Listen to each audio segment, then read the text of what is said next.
Il n'est pas nécessaire de se venger. Les mauvaises personnes se détruisent seules. T'est-il déjà arrivé de subir tant de malheurs que tu as souhaité te venger?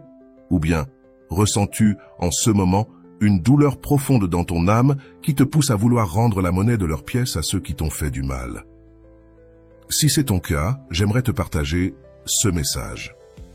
Bonjour, bienvenue sur Vision Stoïcienne. Aujourd'hui, nous allons parler de pourquoi il ne faut jamais se venger. Le destin, le karma ou bien Dieu se chargeront de faire payer les mauvaises personnes pour le mal qu'elles ont fait. Mais avant de commencer, je vous serai extrêmement reconnaissant si vous appuyez sur le pouce levé, car cela m'aide à faire connaître cette philosophie à plus de personnes. Si vous ne voulez manquer aucune vidéo, abonnez-vous et activez la cloche. Souviens-toi, il n'est pas nécessaire de se venger. Les mauvaises personnes se détruisent seules. Laisse la vie s'occuper de ceux qui t'ont fait du mal. Ne perds ni ton énergie ni ton temps avec quelqu'un qui n'en vaut pas la peine. Finalement, les mauvaises personnes finissent par se détruire elles-mêmes. Même la personne la plus bienveillante finit par se lasser de vivre avec une personne toxique. Tout au long de la vie, nous faisons face à des situations où quelqu'un nous fait du mal, que ce soit de manière intentionnelle ou par simple négligence. Dans ces moments-là, le désir de vengeance peut naître naturellement, poussé par la douleur et la frustration. Cependant, il est important de se rappeler qu'il n'est pas nécessaire de se venger, car la vie se charge de faire justice à sa manière. Ceux qui agissent avec malveillance et blessent les autres sont souvent destinés à leur propre destruction. Ce processus d'autodestruction est lent mais inévitable, car la négativité qu'ils génèrent envers les autres finit par se retourner contre eux. Consacrer notre énergie et notre temps à la vengeance est un gaspillage, surtout quand il s'agit de personnes qui n'en valent vraiment pas la peine. Il est préférable de réserver cette énergie pour notre propre bien-être et notre croissance personnelle. Remercie plutôt Dieu de t'avoir ouvert les yeux et de t'avoir fait voir la réalité. Profite de cette nouvelle opportunité que Dieu te donne de repartir à zéro et surtout, ne te retourne pas, car ton avenir n'est plus là. Désormais, ta vie est dans le présent. Tu n'es plus cette personne naïve qui se faisait facilement tromper. Maintenant, tu es une personne renouvelée qui a appris à se valoriser, mais surtout à s'aimer. Il y a des gens qui jouent avec ton esprit, qui veulent te rendre folle et te manipuler à leur manière. Ils veulent te faire croire que tout ce qu'ils font et disent est bon pour toi. Et avec le temps, tu t'y habitues. Et tout devient un cercle vicieux où tu penses qu'il est normal de vivre ainsi. Il faut avoir du courage pour mettre un terme à l'abus psychologique, car c'est le pire des abus qui puisse exister. La plus grande récompense que tu puisses avoir dans la vie est de te libérer de cette personne. Et le jour où tu y parviendras, plus rien d'autre n'importera. Seul comptera ton bien-être. Il est important de reconnaître quand une relation ou une situation est devenue toxique. Même la personne la plus patiente et la plus bienveillante arrive à un point de saturation lorsqu'elle est confrontée à un environnement constamment négatif.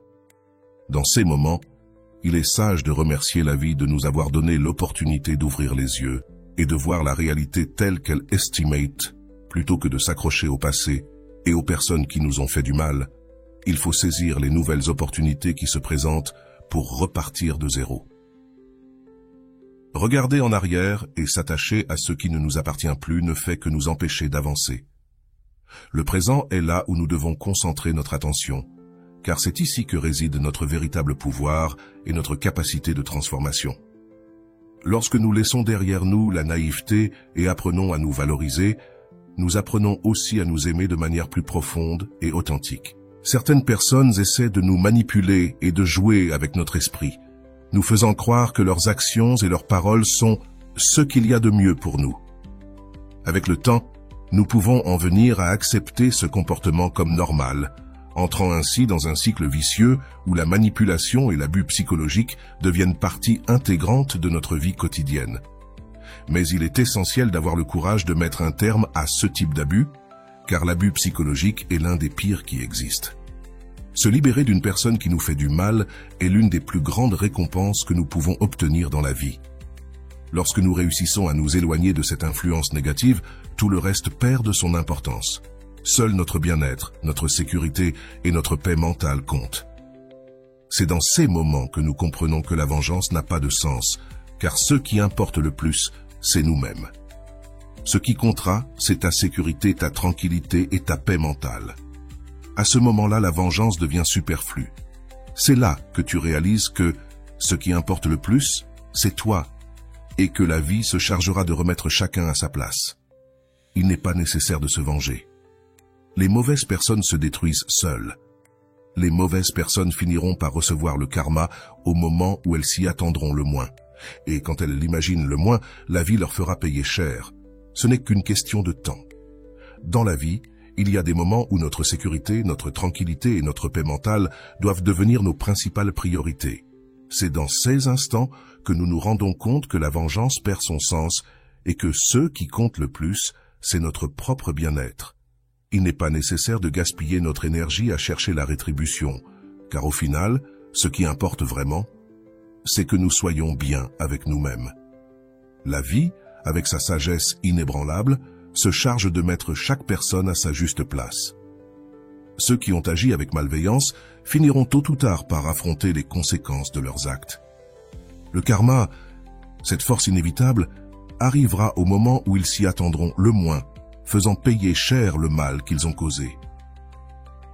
Ce n'est qu'une question de temps pour que la justice se manifeste dans leur vie.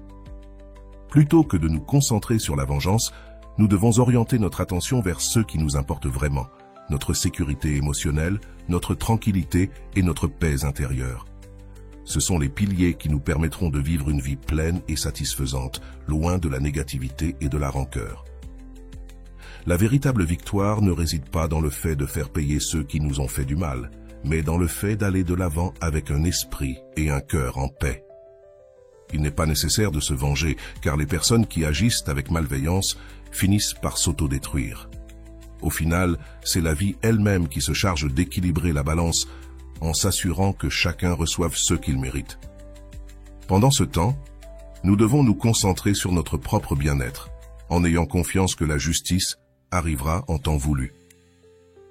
Tout au long de la vie, il est inévitable de rencontrer des personnes qui, d'une manière ou d'une autre, agissent avec malveillance, que ce soit par la manipulation, la tromperie ou même le dommage direct. Ces personnes semblent prendre plaisir à semer la douleur et la confusion autour d'elles. Dans ces moments, le désir de vengeance peut surgir naturellement, en réponse au mal que nous avons subi. Cependant, il est important de se rappeler que la vengeance apporte rarement la paix que nous recherchons, et au contraire, nous enchevêtrer dans un cycle de négativité et de rancœur. La véritable sagesse réside dans la compréhension qu'il n'est pas nécessaire de se venger, car les personnes qui agissent avec malveillance finissent par s'autodétruire. La vie, avec sa profonde justice inhérente, s'occupe d'équilibrer la balance et de mettre chacun à sa juste place. Nous n'avons pas besoin d'intervenir dans ce processus, car la nature même de leurs actions négatives suffit à les conduire sur un chemin d'autodestruction. La haine, l'envie et la malveillance sont des poisons qui, bien qu'ils semblent initialement dirigés vers les autres, finissent par empoisonner ceux qui les cultivent. Lorsque quelqu'un nous fait du mal, il est normal de ressentir de la colère et du ressentiment. Cependant, s'accrocher à ces sentiments peut nous faire plus de mal à nous qu'à la personne qui nous a blessés. En optant pour la vengeance, nous perpétuons le cycle de la douleur et nous restons attachés à une énergie négative qui consomme notre paix et notre bien-être. En revanche, il est beaucoup plus sain et libérateur de laisser la vie suivre son cours, en ayant confiance que la justice arrivera en temps voulu. Pendant que la vie s'occupe de mettre chaque personne à sa juste place, notre responsabilité est de nous concentrer sur notre propre bien-être. Cela signifie prioriser notre sécurité émotionnelle, notre tranquillité et notre paix mentale. Ce sont les piliers qui nous soutiendront et nous permettront de vivre une vie épanouie, libre des chaînes du ressentiment.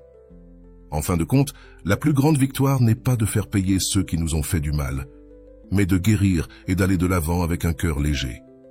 En conclusion, il est essentiel de se rappeler qu'il n'est pas nécessaire de se venger, car les mauvaises personnes finissent par se détruire elles-mêmes.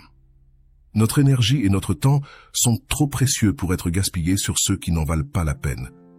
Plutôt que de nous laisser emporter par le désir de vengeance, concentrons-nous sur notre propre bien-être et laissons la vie s'occuper du reste.